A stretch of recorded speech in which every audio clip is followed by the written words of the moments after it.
माही, जो अभी तक खुशी से नाच रही थी, रूही की बात सुनकर उसकी सारी खुशी हवा हो गए। उसने चिढ़ते हुए कहा, मुझे नींद आ रही है, मुझे सोने दो। और मेरा इतना भी मन नहीं कर रहा तुमसे मिलने का। Good night. ये कहकर उसने फोन काट दिया। रूही बेचारी अजीब तरह से फोन को देखते हुए बोले, इससे अचानक क्या हुआ?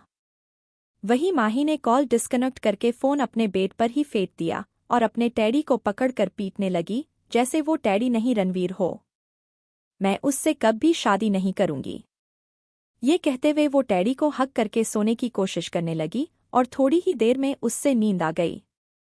दूसरी ओर मुंबई के किसी जंगल जैसे इलाके में बने एक हिडन बेसमेंट में एक बड़ी सी चेयर पर रणवीर किसी किंग की तरह बैठा था। वहां हल्की सी रोशनी में सिर्फ उसकी आंखें ही नजर आ रही है, जो काफी खतरनाक लग रही थी। जिस चेयर पर वो बैठा था, उस चेयर की हेड पर एक शेर की दहाड़ती हुई मूर्ति बनी हुई थी। कुछ लोग हाथ बांधे रणवीर के आसपास खड़े थे, लेकिन सबकी नजरें चुकी हुई थी। यह सुनकर दो हटे-कटे आदमी वहां एक शख्स को पकड़ कर ले आए। उस आदमी के हाथ बंद हुए थे और उससे देखकर लग रहा था जैसे उसे बहुत टॉर्चर किया गया है। फिर उस आदमी को घुटनों के बल बैठा दिया गया। उसने रणवीर की ओर देखा और गुस्से से गुर्राते हुए कहा, यह तुमने अच्छा नहीं किया। अंडरवर्ल्ड की दुनिया का किंग मैं हूं और मैं ही रहूंगा। मेरे आदमी जल्द ही तुम्हें ढूंढ लें। उसकी बातें सुनकर रणवीर थोड़ा आगे झुक गया। इस वक्त उसके फेस पर एक शैतानी स्माइल थी। उसने अपनी कूल वॉइस में कहा, तुम्हें अभी भी लगता है कि तुम्हारे आदमी तुम्हें मुझसे बचा लेंगे? हाँ, तुम अपनी जिन आदमियों की बास लगाकर इस वक्त मुझे चैलेंज कर रहे हो, उन्हें तो कब का मेरे बॉडीगार्ड्स ने मार कर नरक में भेज दिया है, और जो थोड़े बहुत बच गए थे वो सब मेरे हाथों बिक गए। वैसे चिंता मत करो, उनसे कुछ काम निकलवाने के बाद उनका काम भी तमाम कर दिया जाएगा, क्योंकि धोखेबाज लोग मुझे बिल्कुल पसंद नहीं। वो आदमी रणवीर की बात सुनकर बौखला गया और उससे बोला, तो मुझे जिंदा क्यों रखा है? रणवीर ने अपनी एक बॉन्ड चढ़ाते हुए कहा, बड़ी जल्दी है तुझे मरने की। फिर एक रूथलेस स्माइल के साथ कहा, पर तुझे इतनी भी आसान मौत नहीं दूंगा।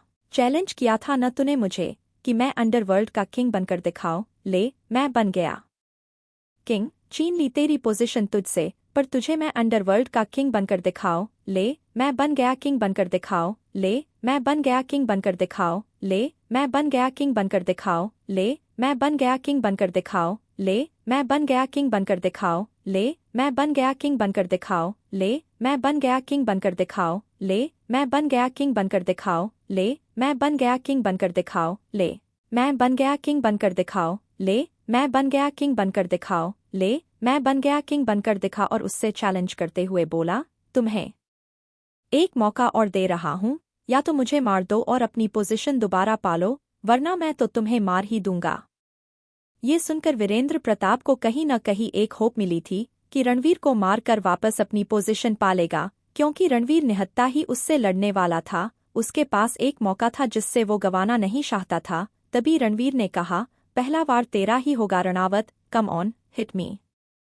रणवीर के ऐसा कहते ही वीरेंद्र उसकी तरफ चपटा, लेकिन रणवीर फुर्ती से उसके वार से बच गया। फिर रणवीर ने एक जोरदार पंच उसके मुंह पर जड़ दिया, जिससे वीरेंद्र सीधा जमीन पर मुंह के बल गिर गया। रणवीर ने कुछ ही देर में वीरेंद्र की हालत खराब कर दी। उसने वीरेंद्र को कॉलर से पकड़कर खड़ा कर दी, उसके गर्दन पर एक जोरदार बार किया। इसी के साथ वीरेंद्र प्रताप चौहान का बेजान शरीर जमीन पर गिर गया। तभी वहां बारिश होने लगी और बारिश की बूंदें रणवीर को भिगोने लगी। उसके आंखें इस वक्त काफी गहरी थी, जैसे इन आंखों ने कई राज अपने में छुपा रखे हो। तभी उसके फीस एकदम सख्त हो गए। फिर उसने अपनी दोनों बाहें फैलाकर अपना चेहरा ऊपर किया और अब उसकी आवाज वहां गूंजने लगी, रणवीर रॉय कपूर को खत्म करना इतना भी आसान नहीं है। टुडे में वो एक देवल लग रहा था। आज उसके पावर पहले से कई गुना बढ़ चुकी थी। आज वो दुनिया का सबसे पावरफुल इंसान बन चुका था। आज से 6 महीने पहले ही रणवीर ने इन सब की प्लानिंग कर ली थी, जब वीरेंद्र प्रताप रणावत ने उससे चैलेंज किया था। हालांकि ये सब इतना आसान भी नहीं था, लेकिन रणवीर को चैलेंजेस बहुत पसंद थे। धीरे धीरे उसने वीरेंद्र प्रताप नहीं लगी कि वार कहाँ से हो रहा है। अब बस एक आखिरी वार करना बाकी था, जिसके लिए रणवीर मुंबई आया था। और आज आखिरी वार के साथ उसने वीरेंद्र प्रताप रणावत का गेम खत्म कर दिया। जिस पोजीशन को पाने के लिए लोग आधी जिंदगी आया भी बढ़ने वाली थी, दूसरी तरफ इंदौर में महेश जी के घर पर पकफीरी की रस्म को लेकर सुबह से चहल पहल मची हुई थी। निर्मला जी सभी सर्वेंट को इंस्ट्रक्शन दिए जा रही थी और जल्दी से जल्दी काम न करने के लिए डांट भी रही थी। किचन में तरह तरह के पकवान बनाए जा रहे थे। महेश जी और गंगाधर जी हॉल में सोफे पर बैठे किसी बात पर डिस्कशन कर रहे थे। माही वही पास में बैठी फोन में कुछ देख रही थी। तभी एक सर्वेंट ने आकर सारिका और उसके ससुराल वालों के आने की खबर दी। ये सुनते ही माही जल्दी से अपना फोन छोड़कर गेट की तरह भागी। निर्मला जी ने हंसते हुए कहा, हरी माही बेटा ध्यान से, कहीं गिर मत जाना। तब तक सारिका और उसके ससुराल वाली अंदर आ चुके थी। माही तो सीधा जाकर सारिका के गले लग गए। सारिका ने भी माही को कसकर गले लगा लिया। माही ने गले लगते हुए कहा, दी मैंने आपको बहुत मिस किया। सारिका ने भी स्माइल करते हुए कहा, मैंने भी तुम्हें बहुत मिस किया माही। उनके बातें सुनकर रुद्र ने मुंह बनाते हुए कहा, माही तुमने अपनी दी को मिस किया और अपनी जीजू को रही। ये सुनकर माही ने हंसते हुए रुद्र को हग कर लिया तो रुद्र ने भी प्यार से उसके सर पर हाथ फेरा। फिर माही ने सभी को नमस्ते किया और बाकी घरवालों ने भी सारिका के ससुराल वालों की आप भगत की। सभी हाल में आकर बैठ गए। कुछ देर बाद माही सारिका और रूही को अपने साथ ले गई।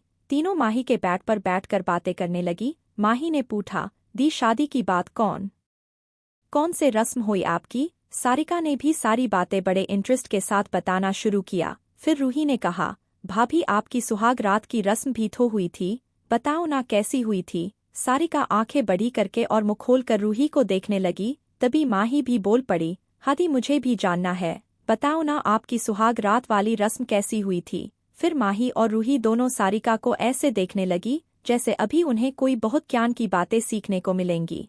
पर सारिका अभी भी दोनों को कॉलेज जाना है, समझे? ये कहकर सारिका ने किसी तरह अपनी जान जुड़ाए। इसी तरह पूरा दिन कब बीत गया पता ही नहीं चला और सभी हंसते मुस्कुराते हुए वहां से विदा हो गए। दूसरे दिन माही कॉलेज गई। माही और रूही कैंटीन में बैठी प्रिया और टीना को शादी की बातें बता रही थी और फिक्स भी दिखा रही थी। रूही ने कहा, तुम भी आते तो कितना मजा आता ना?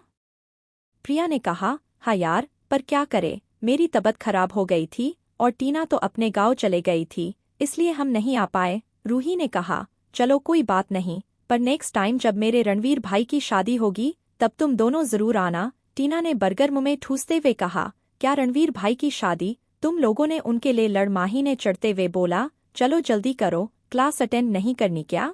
जब देखो फालतू बातों पर ध्यान देती रहती हो। इतना कहकर माही जाने के लिए खड़ी हो गई। वही माही की इस हरकत पर तीनों उसे हैरानी से देखने लगी और मन ही मन सोचने लगी, इससे क्या हुआ, अभी तो बिल्कुल ठीक थी। वही माही क्लास अटेंड करने का कहकर वहां से निकल गई। जाते जाते वो मन में बोली, पता नहीं ये रोही रणवीर से मेरी शादी करवाने पर क्यों तुली हुई है, कैसे दोस्त है मेरी। मुझ छोटी सी प्यारी सी बच्ची को उस शेर के मुंह में धकेलने की बात करत कभी देखा आई अपने भाई को? जब देखो मुझे खाने पर उतारू रहता है। कॉलेज खत्म होते ही रोही और माही दोनों घर जाने के लिए कॉलेज से बाहर निकले। आज रोही को लेने वेदांत आया था। रोही वेदांत को भी उतना ही प्यार और रिस्पेक्ट देती थी जितना अपने बड़े भाइयों को देती थी। वेदांत अपनी गाड़ी से टिककर रोही का ही वेट कर रहा था। कॉलेज से निकलती हुई लड़कियां उसे मुड़ मुड़ कर देख रही थी और आपस में फुसफुसा रही थी, कौन है ये हैंडसम लड़का, हाय कितना हॉट है ना। पर वेदांत का ध्यान उन सब पर नहीं था। माही को देखकर वेदांत उसके पास आया और स्माइल करते हुए बोला, हेलो माही, कैसी हो? माही ने भी स्माइल करते हुए कहा, मैं ठीक हूँ वेदांत जी। वेदांत ने कहा, तुम मुझे सिर्फ वेदांत कहो, आखिर हम दोनों फ्रेंड हैं।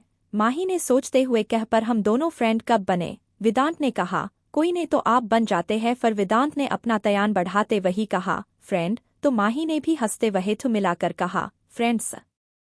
फिर रूही ने चहकते हुए आगे कहा, तो इसी बात पर आइसक्रीम तो बनती है न भाई, चलो माही आइसक्रीम खाते हैं। वेदांत ने भी थोड़ा जोर देते हुए कहा, हाँ माही चलो, तुम्हें बाद में घर छोड़ दूंगा। दोनों के कहने पर माही भी मान गई। उसने अपने ड्राइवर को वापस भेज दिया और वेदांत और रूही के साथ चली गई। कुछ ही देर में उनकी गाड़ी एक आइसक्रीम पार्लर पर जाकर रुकी। माही अक्सर सारिका के साथ यहाँ आती रहती थी। वेदांत ने अपनी गाड़ी पार्क की और तीनों आइसक्रीम पार्लर चले गए। माही और रूही दोनों ही अपनी अपनी आइसक्रीम को एंजॉय कर रही थी। दोनों ही आइसक्रीम खाते हुए छोटी बच्ची की तरह लग रही थी और वेदांत को दोनों की हरकतें देखकर हंसी आ रही थी। आपको पता है माही, मुझे आइसक्रीम खानी कितनी अच्छी लगती है। ममा तो आज भी मुझे ज़्यादा आइसक्रीम खाने पर नाड़ती है, पर मेरे पास तो तीन तीन भाई है जो मुझे जब कहो तब आइसक्रीम खिलाने ला सकते हैं।